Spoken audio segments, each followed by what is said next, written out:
የዋልድባ አብረንታንት ገዳም አባቶች ኮሜዲያን እሸቱ እባላለሁ።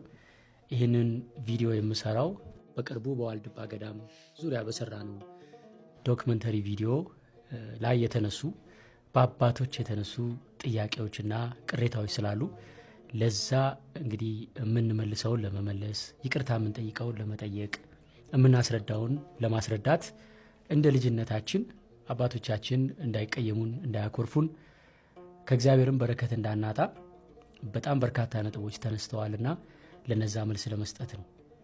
ቪዲዮን የሰራ ነው በዋልድባ ዳልሻ ኪዳነ ምሕረት ያለውን የመጠጥ ውሃ ችግር ለመቅረፍ በሀገረ ስብከቱ ሊቀ ጳጳስ በብፁዕ አቡነ እስጢፋኖስ በተጻፈልን ደብዳቤ 3 ዓመት በቃልና በደብዳቤ በቆየ ወረፋ መሰረት ነው።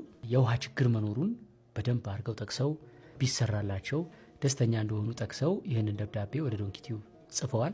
ሌሎችም የሚያስፈልጉ መስፈርቶችና ደብዳቤዎች በሙሉ ከተሟሉ በኋላ ነው ወደዚህ ገዳም ለስራው ይሄድ ነው። እንግዲህ አባቶቻችን ያለ ምክንያት ይህን ጥያቄ አላነሱም። ስለዚህ ካነሱት ጥያቄ በጣም ብዙ የወሰድነው ትምህርት አለ። እንዲሁም ደግሞ በይፋ ይቅርታ ልንልም የምናምንበት ጥፋት አለ። ስለዚህ እነዚህን ሀሳቦች ለምንወዳቸው ለምናከብራቸው አባቶቻችን እንድታደርሱልን አደራ ላለው። የመጀመሪያው የአባቶቻችን ጥያቄ ይሄ ነው። ብዙ አህዛቦች መነጋገር ያድርገውታል። ከዛ አንጻር የተነሳ ስለ ቋርፍ የተነሳ ትችት አለ። በአባቶች ላይ እስከ መሳለቅ ድረስ የተገለጸበት መንገድ ይመስለኛል። ማስታወቂያ የሚሰራው አካል ያሳየው ገጽታ ነው እንግዲህ ለትችት ያበቃው ብዬ ነው የማስበው። ስለዚህ ቋርፍ እንዴት ይሰራል፣ እንዴት ይበላል፣ ማንኛውን ነገር መጠየቅ ያለበት ማለት ነው ገዳማውያን አባቶች ናቸው። እንግዲህ አባቶቼ በረከታችሁ ይድረሰኝ።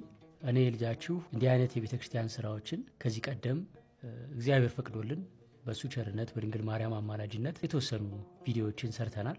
ከዚህ በፊት በሰራናቸው ቪዲዮ ሁልጊዜ ለማድረግ የምንሞክረው ወደ ቤተ ክርስቲያን ወደ ገዳም ስንሄድ እዛ ስፍራ ያሉት ሰዎች ገና ለገና የልማት ጥያቄ ስላላቸው የገንዘብ እርዳታ ስለጠየቁ ዝም ብሎ ገንዘብ ጠያቂ ወይ እንደሚለምኑ ብቻ እንዲታዩ አንፈልግም። ሁልጊዜ የምንፈልገው ጀግንነታቸው እንዲታይ፣ ትልቅነታቸው እንዲታይ፣ ክብራቸው እንዲታይ።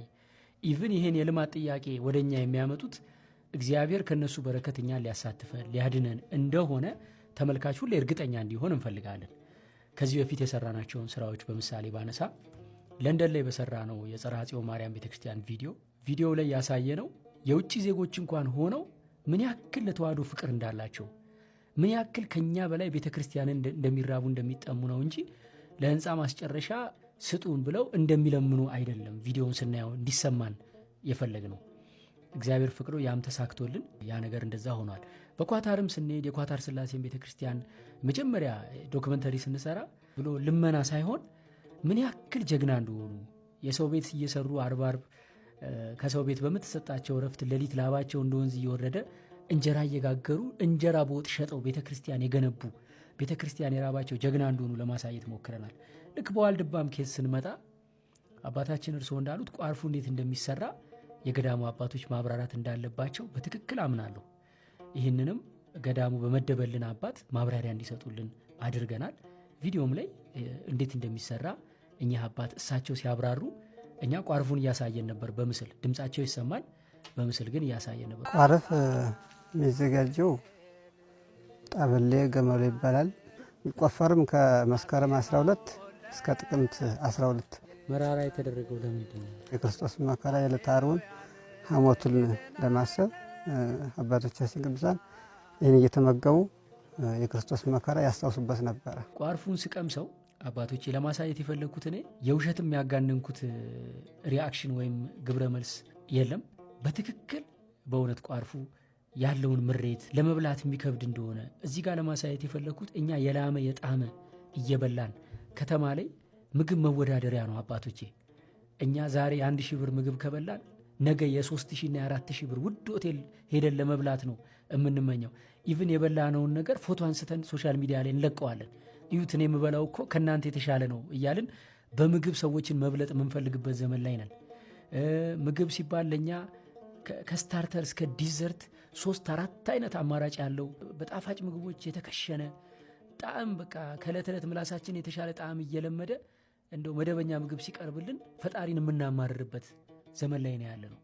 እኛ እንደዚህ የምግብ ባሪያ ሆነን እናንተ ግን በቀን አንድ ጊዜ እንደዚህ አይነት የሚመር ነገር በልታችሁ መኖራችሁ እጹብ ድንቅ ነው እና ይህንን አጉልቶ ለህዝብ ለማሳየት ሰው የምግብ ባሪያ እንዳይሆን ሰው ከእግዚአብሔር አፍ በሚወጣ ቃል እንጂ በምግብ እንደማይኖር እናንተ በህይወት የኖራችሁትን ነገር አጉልቶ ለማሳየት እፈልግ ነበር። ለዛ ነው ካሜራውም ቅርብ አድርጎ ቋርፉንም የሚያሳየው የኔንም ፊት የሚያሳየው። እውነቱን ለመናገር አባቶቼ ያ ነበር የኔ ዓላማ። ከዓለም የተለየ ምግብ ስለሆነ ዓለማውያን የሚቸገሩበት ነው። መናንያን ግን እንደ ስኳር እንደ ማር የሚጣፍጣቸው ጌታ ይባረክላቸው። ሐሞትና አይቀርብ ቁምጣጤ ደሞልቅ እንደሞ ቀመሰው ይቅርብኝ አባቴ። ይሄኛው እንደዚህ የሆነ ይብስል። አዎ ይብሳል። ነገር ግን ጠላት ዲያብሎስ ይሄ ዓላማ ሲሳካ ደስ አይለው። የእናንተ ክብር ሲገለጥ ተናደደ። ስለዚህ ክፉ ሰዎችን እያስነሳ እነሱም መቼም ያሳዝናሉ። እግዚአብሔር ምሕረቱን ያወርድላቸው። በሚያድነው ነገር የጠፉበት ሰዎች አሉ። ልክ በዛው ልክ ደግሞ የሌላ ሃይማኖት ተከታዮች እንኳን ሆነው የኛ ቪዲዮ ስር ያለውን ኮመንት እንደው ስናየው በጣም ተደንቀው እንደዚህ አይነት ናት ወይ ኦርቶዶክስ እንዲህ ናት ወይ የገዳም አባቶች ለካ እንደዚህ ነው ወይ ኢትዮጵያን በጸሎታቸው ያቆሙት ብለው የሌላ ሃይማኖት ተከታዮች በእጅጉ ምስክርነታቸውን የሰጡበትና ዓላማው የተሳካበት ሁኔታ አለና ቋርፉ ላይ ያ ነበር የኔ ፍላጎት። ነገር ግን ለተፈጠረው መሰናክልነት በልዑል እግዚአብሔር ስም በእውነት አባቶቼ ይቅርታ እጠይቃለሁ።